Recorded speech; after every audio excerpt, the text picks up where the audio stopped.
Good morning on what looks like to be a day of spectacular weather again this week. You're joining us on our second SSC Energy Solutions webinar supporting Net Zero Week, entitled How Can Companies Get on the Road to Net Zero? Anyone not presenting should have found themselves on mute, but if you notice that you're not on mute now, please do so, as that will help our presenters as we go through the session. We expect today's webinar to last no longer than 40 minutes, including some time for Q&As at the end. Please use the Q&A function on the panel that you should see if you've got any questions throughout, and we'll come around to them at the end of the session. Before we start, I'd like to welcome to the call today our presenters. From SSC Energy Solutions, we have Diane Smith, EV Project Development Manager, Simon Pickett, EV Project Development Manager, and Business Development Director, Oliver McMillan. And I'm going to hand over to Diane now to start the session. Thanks, Diane. Good morning.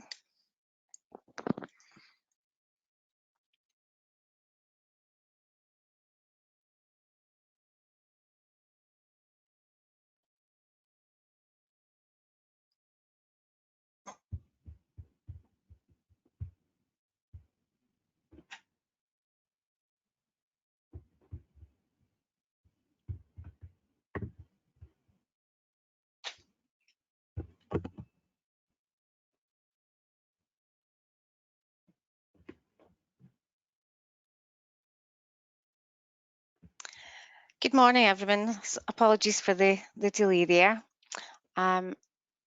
SSC Group, we are now have been rebranded this week as SSC Energy Solutions. This slide just shows you where we sit within the larger SSC Group. We have SSC Renewables, SSC Thermal, SSC Energy Solutions, which covers all distributed energy solutions that we look after, and Scottish and Southern Electricity Networks, which is their distributed network organisation within the group.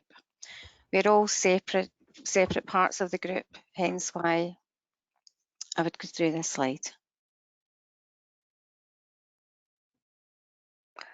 So about SSC Group, we are looking to create value through the transition to net zero, and primarily in terms of EV, we've adopted one of the UN sustainability goals to help get 10 million EVs on the UK roads by 2030. And we're looking to help achieve this by providing the infrastructure for electric vehicle charging for fleet, taxis and buses, working with partners and local authorities across the UK and Ireland. We are champions of the fair tax mark, living wage accredited, and continue to support the Living Hours initiative.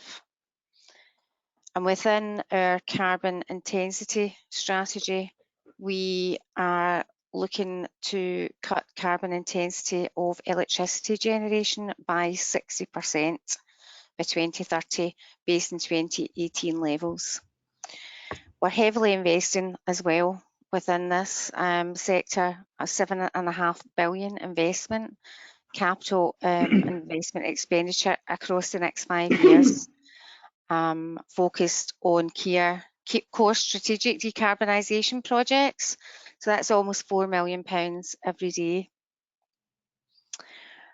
We have now got a renewable generation output in 2019-20 of 11.4 terawatts of electricity, and we contributed 7.7 billion to the UK economy in 2019-20, and an additional 650 million euros to the Irish GDP in that year as well. So today we're going to talk about the benefits of switching to electric vehicles, the technology and investment required, the role of public transport, and making your employees' lives easier when transitioning to electric vehicles.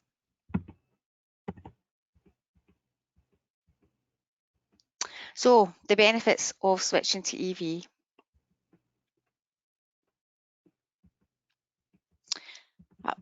There are many benefits of switching to EV, but I've listed just a few key points here.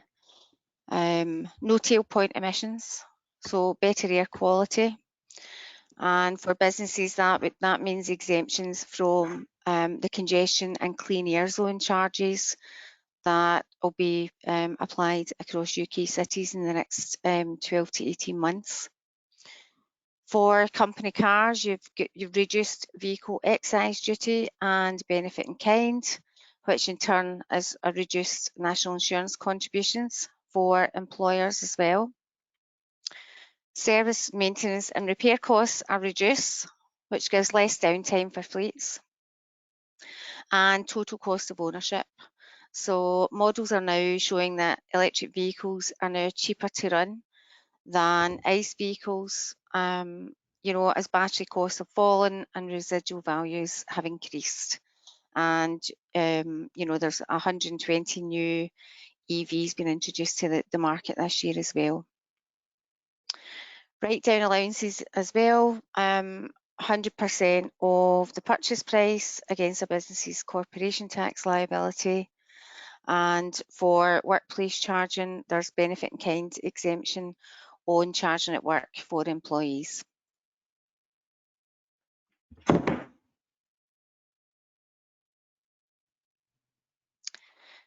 So providing end-to-end charging solutions.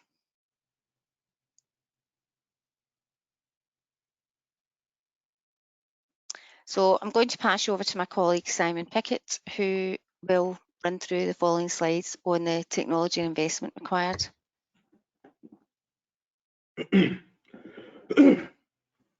Thanks, Diane, and thanks for the introduction, Mark. And nice to see everyone on the webinar today. So the first slide here is a piece of information. Sorry, Mark, can you just confirm that you can hear me to make sure my microphone's working? Or Diane? There's some technical challenges. Yes, sure. Brilliant, thank you. So I think the statistics here are quoted quite a lot in the EV sector already in terms of the number of households that have access to off-street parking, and I think access to charging has been a concern for many over the last few years, and since we've had the mandate to go to electric vehicles and net zero targets come in, it's now inevitable that EV is coming. The number of households that don't have off-street parking is a concern, but there are solutions in there. The fact that there is a kind of shift in the fuel being used for vehicles and the access to that fuel isn't as big a challenge. And the reality is that access to fueling vehicles, be it fleets or grey fleets or domestic vehicles, is actually going to get easier over the next 10 years. Petrol stations are big, expensive, they can't be moved. You can't tap into a petrol station from home, but electrical networks you can. And they can be accessed pretty much anywhere in the country, or certainly upgraded to give that access safely in places that a lot of petrol station type fuel wouldn't be able to reach. For those that don't have off-street parking and businesses without large depots to charge their fleets on site, and people needing out and about travel solutions, I say this is going to get easier over the next decade. Vehicles spend more time stationary than on the move, and charging can take place now in the times that vehicles aren't used, so much more efficient in terms of use of those vehicles, no detouring to add fuel. A brake at an ultra rapid hub or a given destination charger is very helpful. The first key point, sorry, could you jump to the next slide, please?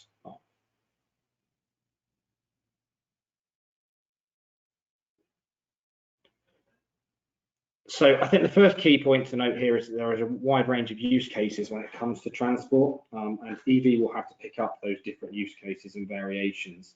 Our focus at SSC Energy Solutions is on supporting those fleets, and most operational fleets will have a selection of time-critical charging needs that need to be addressed. Although the technology used is changing and it's importantly getting cleaner and greener, lots of the same journeys that take place today will still be required when EV transition takes place. And there is no one-size-fits-all solution. It's really important that anyone making the switch to EV properly analyses what they need in terms of infrastructure, when they need it, where they need it, and in some cases, if they still need it. we will see a change in the use of vehicles in some cases and the reduction in vehicle use in other cases as well. It goes without saying significant investment is going to be required to deploy enough charging to support the push for a zero emission transport network, and it's important to make the most of that network, or where possible to share access to those chargers that are deployed. So, you know, one charger for one vehicle is certainly not the way forward. One charger for lots of vehicles is definitely the right way forward.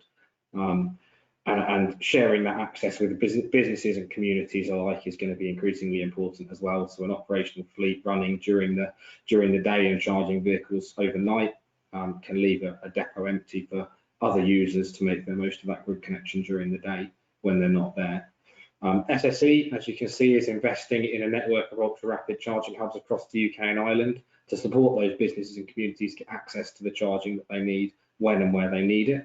And as you can see from the slide, our hubs will consist of strategically located ultra-rapid chargers in a number of different configurations to maximise the parcels of land and provide an end-to-end charging solution, be that on fleet and depot locations or alternative reused brownfield sites. Further to our hubs, we will invest in bus and fleet depot locations, both AC and DC charging solutions to ensure that the base fleets on those sites have operational certainty, and as I say, other fleets in some cases will have access to that electrical infrastructure and charging hardware. The sharing of those charging solutions will drive commercial benefit not only for the base fleets or landowners for those sites, but they'll also help to solve the challenge of how we make sure enough chargers are available to support given areas, businesses, and where it's safe to do so on some depots and locations, the wider communities. So those people that we saw a couple of slides back that wouldn't have access to off-street charging in the future may well use depot and hub locations to charge vehicles overnight. The right investments in the right locations with the right importantly smart connectivity and shared access will continue an increase in fleet manager and driver confidence levels and help us transition to EVs and accelerate that transition over the next decade. As you can see from the slide, just to cover the detail very quickly here, we're looking at putting in hubs of 1 to 10 bays for our mini hubs and more than 10 bays for our main hubs. And all these activities we fully funded by SSE. So our investment means that businesses don't need to find the capital investment to deploy the EV charging, and we're effectively de-risking that investment for our clients. If we can move to the next slide, please. So coming back to the technology itself, we're seeing that the technology is actually leveling out now after a few years of various different charging protocols, connection types, and so on. SSC Energy Solutions are deploying 150 kilowatt chargers in the majority of our locations to ensure drivers can have the range that they need to continue their journeys without long dwell times in the hubs that we provide, and through simple and easy to use software and payment platforms. And easy access and simple use is a really important point to dwell on for a moment there. Importantly, the types of connectors that are available on those chargers are very much specific to the vehicles, and I think it's fair to say that CCS2 is emerging as the DC standard of choice, although CHAdeMO will be offered in some locations, but predominantly we'll see CCS2 as the adopted DC standard charging. Contactless payment, is worth calling out, is a must-have really for any rapid charging solution now.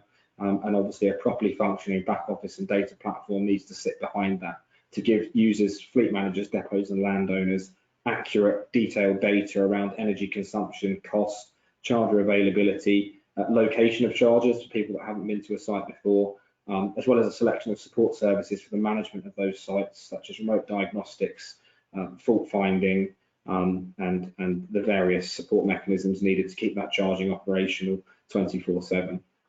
We can expect battery packs to increase in vehicles over the next decade, and the efficiency of those battery packs to also improve. And arguably, we've moved beyond a position where people plug in a vehicle and wait till it gets to 100% charge due to that increased battery pack capacity. And most EV users that have operational and personal EVs now charge to 80% and carry on if they're on a long journey, knowing they've got enough range. only using a full charge when it's absolutely necessary to do so, or if the vehicle's been left parked and dwelling on a slower charger overnight. Research suggests that it's actually better for battery health to charge up to 80%, and it also needs less waiting time, so more efficient for businesses and easier for people on long journeys. I think behaviour and education is really critical for the rollout of EVs, and SSC Energy Solutions is committed to supporting all our partners, fleet managers, landowners and communities in this space as the technology increases and becomes more publicly accessible. If we can move to the next slide, please. So this is a couple of examples of some live sites that are now in construction or being investigated and designed at present.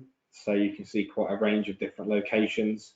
The top left obviously is a gravel car park that was previously relatively derelict, which we're now converting into a full EV hub.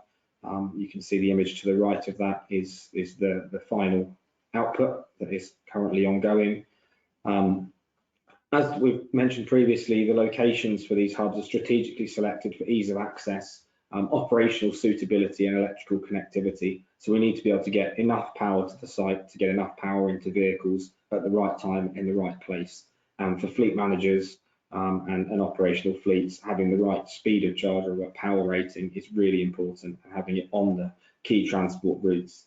A detailed and rigorous design process is followed to help us get to this point, and ensures that when we do deploy a site, we can deploy the maximum possible number of bays to give local fleets and communities the best possible service and the most number of bays available. From a simple marked up site plan through to the commissioning and operation of the hubs, we work directly with our fleets, landowners and communities to refine the scope to make sure that we're minimising disruption, minimising environmental impact and maximising output from those sites. And we have a set of standard template designs and developed models and solutions that help to speed up this process. And this aligns with our whole system thinking approach within our distributed energy business, meaning that we can consider what other smart energy solutions might need to sit alongside the sites. Over the next decade, we'll certainly see the smart connected situation improve, the ability to interact with the grid, with vehicles, and vehicle to grid is certainly something we're involved in on a number of different projects. And once these sites are up and running, as mentioned, the solution is connected through a software platform with payment options that mean easy, quick and reliable EV charging. And the key as we move into a mass market is that reliability, that people can turn up, they can charge, they can get their journey underway again, and it doesn't cost them the earth. I think that's me for the time being, so I'll hand back to Diane. Thank you.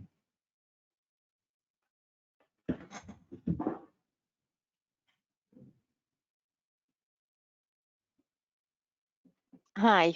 So within our EV charging infrastructure, we're not only looking at cars, we are also highly invested in developing the future of zero emission fleet infrastructure for public transport as well. We have played a pivotal role in London's first large-scale zero-emission single-deck bus fleet, as well as London's first large-scale zero-emission electric bus depot, Go Ahead. We have developed the largest e-bus depot in Europe, so we're currently developing the electrical infrastructure for a bus depot in Glasgow that operates over 300 vehicles, which should be a fantastic legacy project for COP26, which we're also one of the key sponsors for.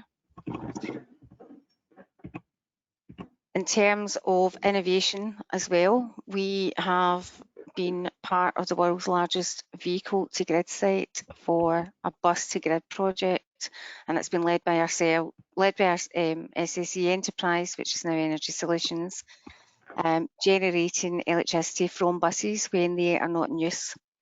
So effectively, the bus garage runs as a virtual power station. So the results of that should be really important for developing EV infrastructure for public transport going forward.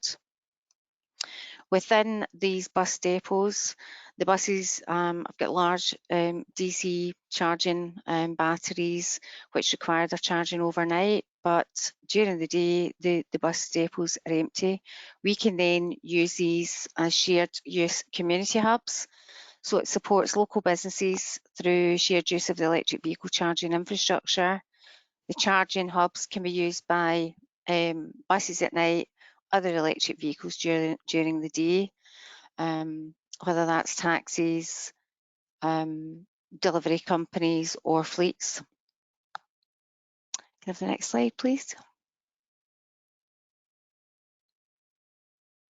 So EV charging, making your employees' lives easier. I'm going to pass you over to Oliver McMillan to cover this next topic. Thank you. Thanks very much, Diane, and morning, everybody. So I guess we're to start. So alongside the work that Diane and Simon have outlined, we've also been looking at workplace charging. Two main reasons for this. Firstly, we've seen increasing demand from our own employees across the SSC Group. And Diane outlined that the different businesses that are within our group. We've got over 10,000 employees across the UK and Ireland.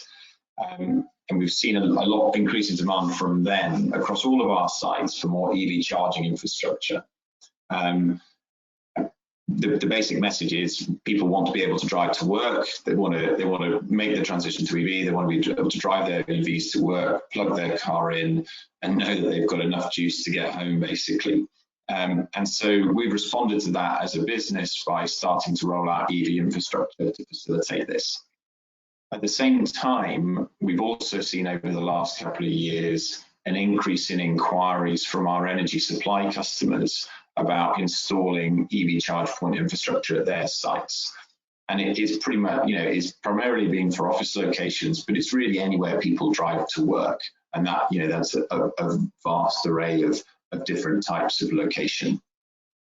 So given our own experience and the demand we were seeing from customers, we recently launched a pretty simple end-to-end solution for those organizations which want to install EV charge points at their workplace locations. So we cover all aspects of the journey from initial site survey through to design, the installation of the infrastructure, and then ongoing maintenance and back office support, including access to an SSC app.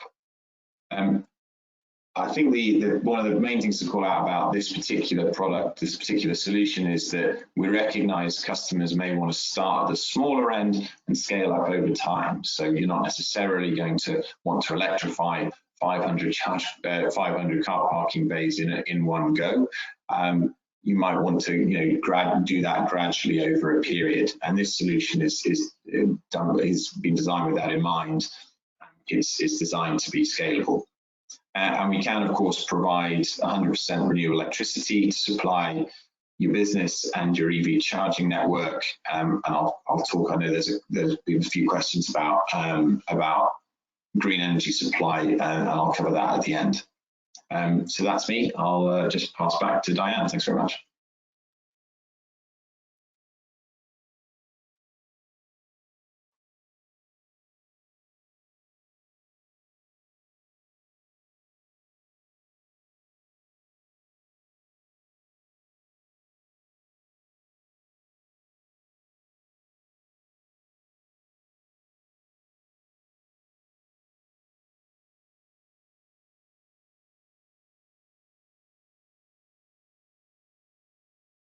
So, hello, sorry about this, everyone. There's just a bit of a technical issue there. Thanks all.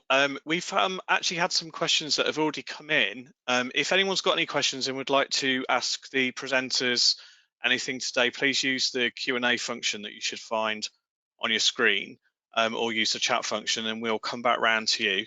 But we've got 2 or 3 top questions that we have already been asked. And so what I'd like to do is just ask the presenters today those questions and seeing if share with you the response for that. So our first one that we've had in is around transitioning to EV, and the question is, I'd like to transition my fleet. What should I be thinking about, and what can cause delays in me being able to do this effectively?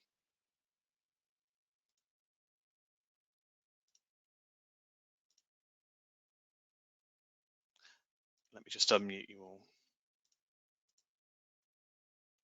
Can you hear me? Yeah, go ahead, Simon. Hi Mark, sorry, I think Diane's also having some technical difficulties. So yeah, I'll have to pick this one up and feel free to chip in, the other guys on the call. I think, you know, the first thing to say is that proper planning ahead of any deployment is really, really important in relation to transitioning the fleet. It's not a overly complicated process, but it's certainly not simple. So you need to determine exactly what the real use cases are for your operational vehicles, how many chargers you really do need for your operational fleet and for visitors to the site and employees. Quite often I've encountered in the past the kind of the biggest and the best is the way to go. We need the fastest chargers and we need lots and lots of them.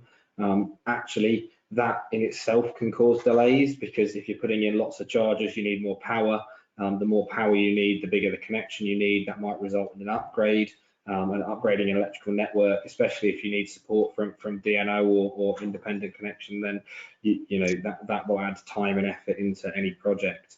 So I think once you've defined your real world need for those vehicles, then it's about finding the right charging solution and the right partner, and putting together a project to deploy that. As I say, anything that requires you to upgrade your incoming supply is going to result in weeks, if not months of waiting.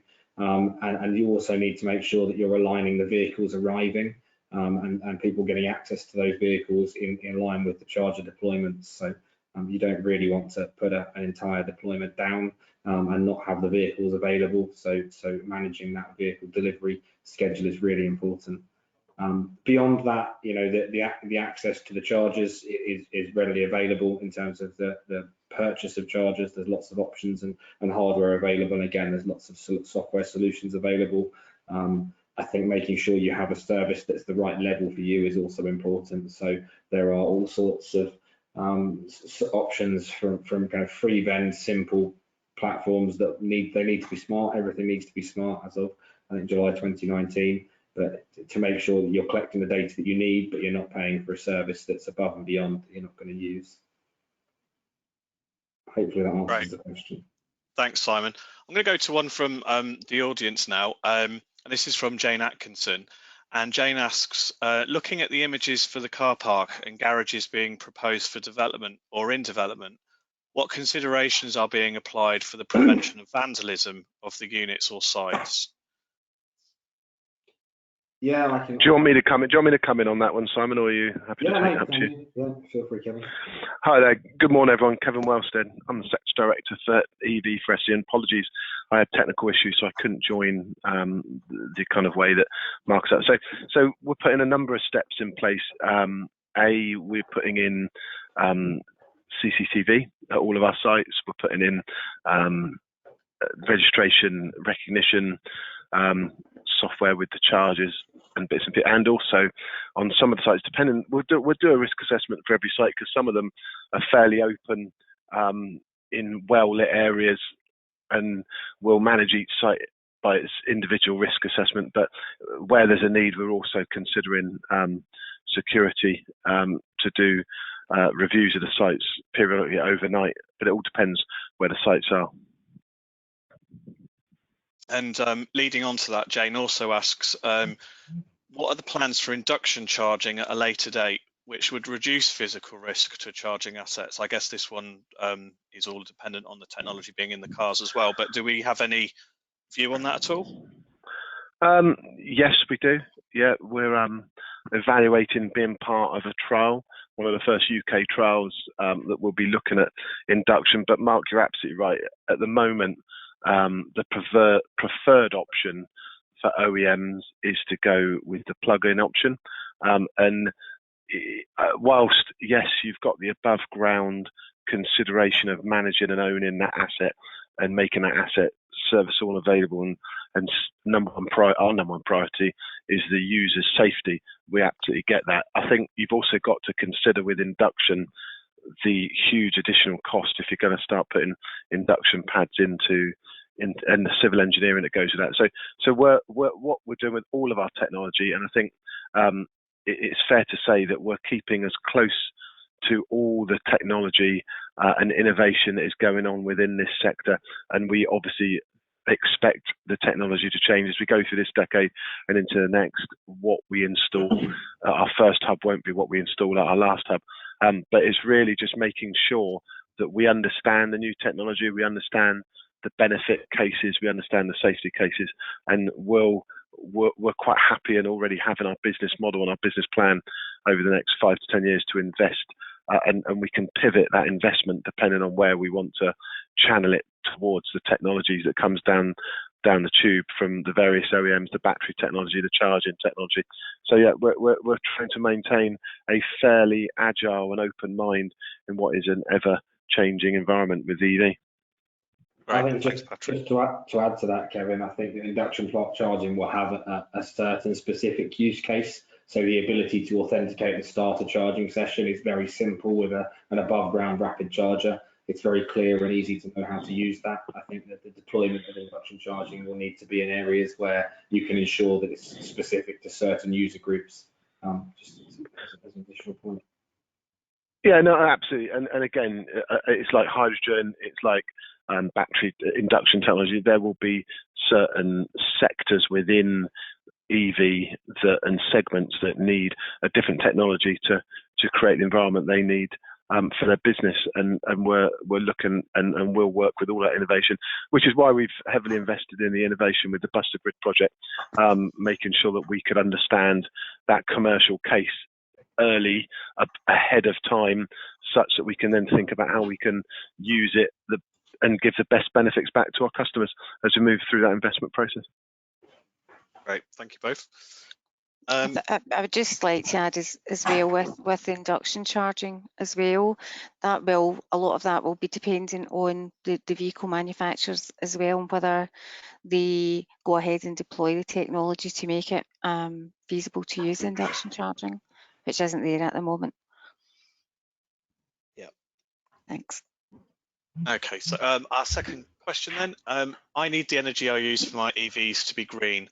How can I be sure that if I go with SSC Energy Solutions that you're supplying me with energy that is 100% renewable?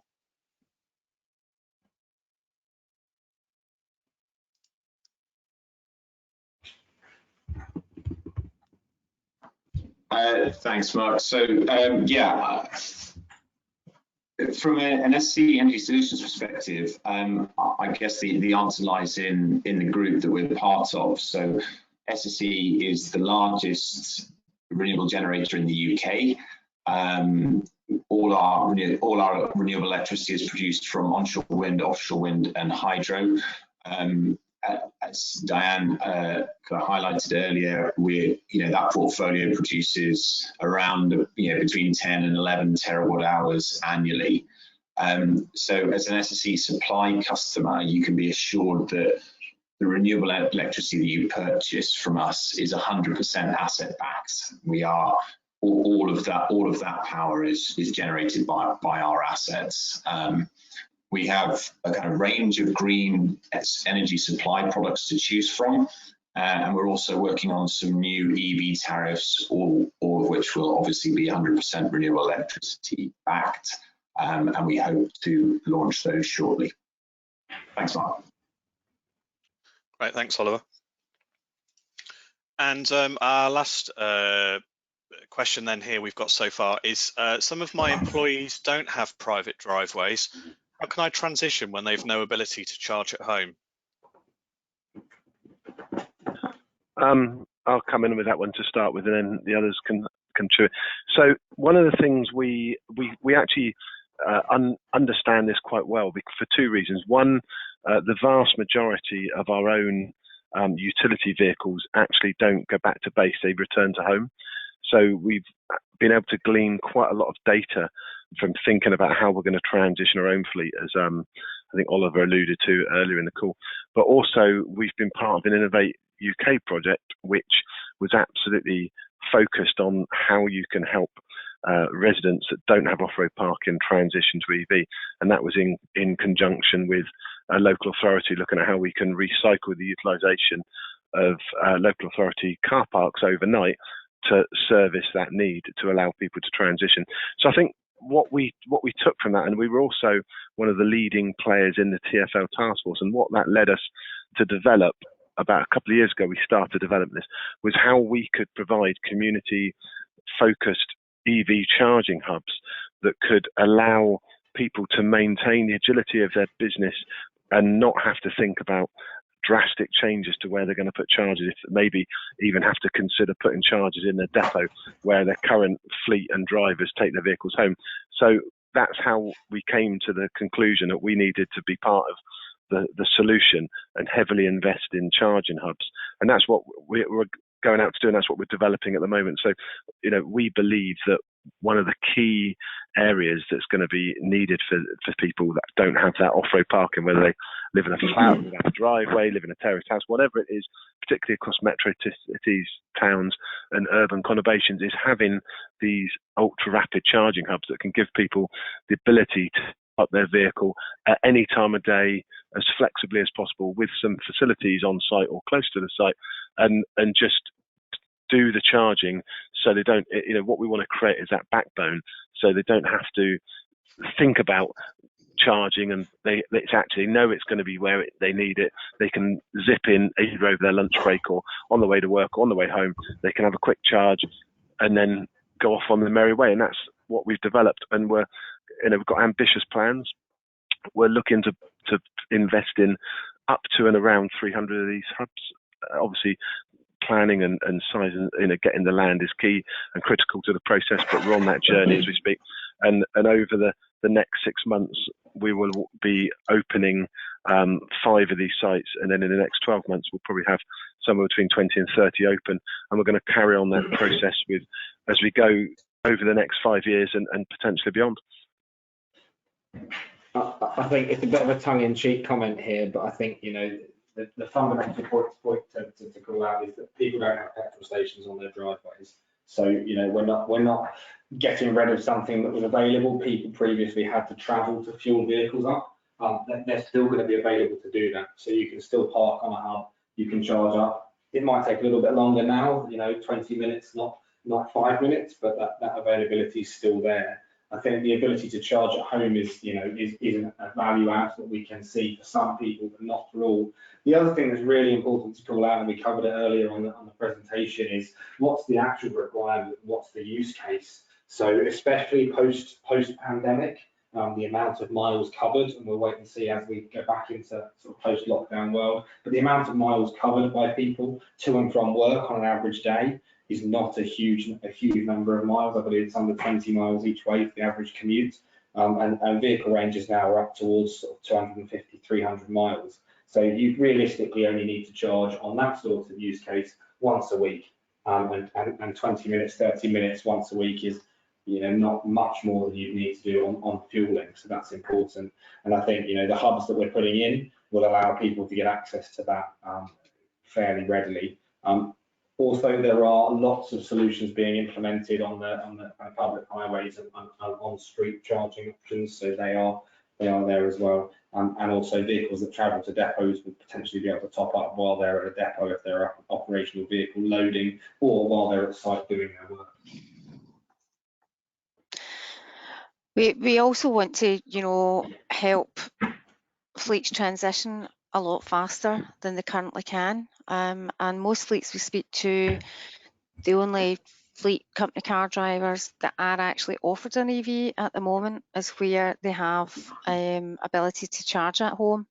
So this will help accelerate the vehicles that can't charge at home and complete that full net zero ambition for fleet.